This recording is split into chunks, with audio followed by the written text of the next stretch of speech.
Hello everyone. In this session, let us understand the concept of super keyword with respect to the concept of constructor.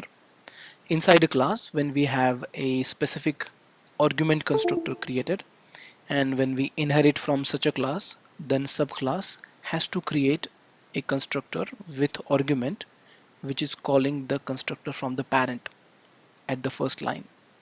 So let us understand this concept by taking an example. Let us create a class, say class 1,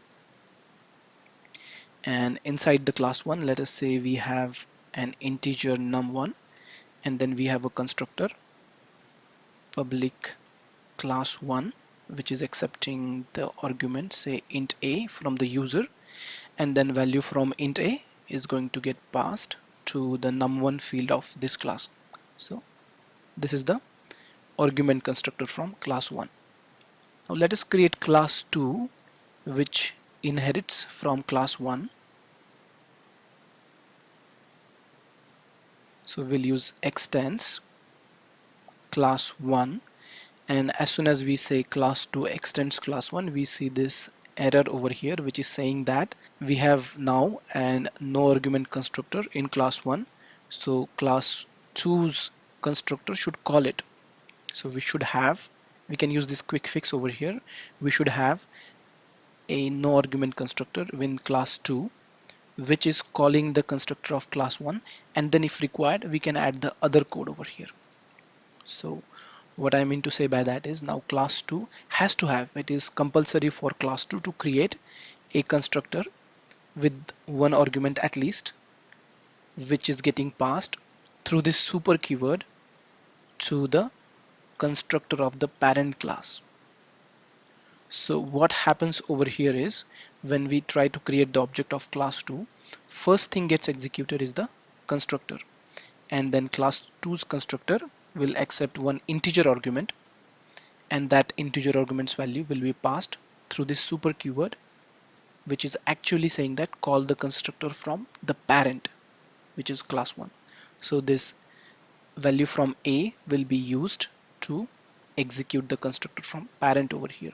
So first thing that will get executed when we create the object of class 2 is the constructor of the parent, that is from class 1, and then if you have some other code in the constructor of class 2, then that will get executed. So for example, let us say we have int num2 over here, and then we can add another argument b, and then num2 will accept the value from argument b of this constructor.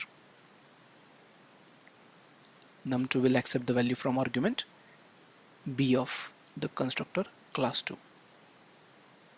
If there is no constructor in class 1, like no argument constructor, then there is no need to create any constructor. You can create or you can just leave it, because then by default an empty constructor will get executed, so there is no need to create any explicit constructor like this. But if there is any constructor, then in that case we have to have. Now there is a loophole over here. If class 1 still provides a no argument constructor, like for example public class 1, so if class 1 has constructor overloading and then it provides another constructor which is a no argument constructor, then for class 2 it is a choice. Class 2 can say that I will use the no argument constructor, and in that case it is not compulsory, there is no error. For class 2 there is no compulsion to create an explicit constructor which is calling the constructor from class 1, which is this one. Now in this case, by default this empty constructor will be called whenever we create the object of class 2. Still constructor from class 1 will get executed, but it will be this one in that case, the default one.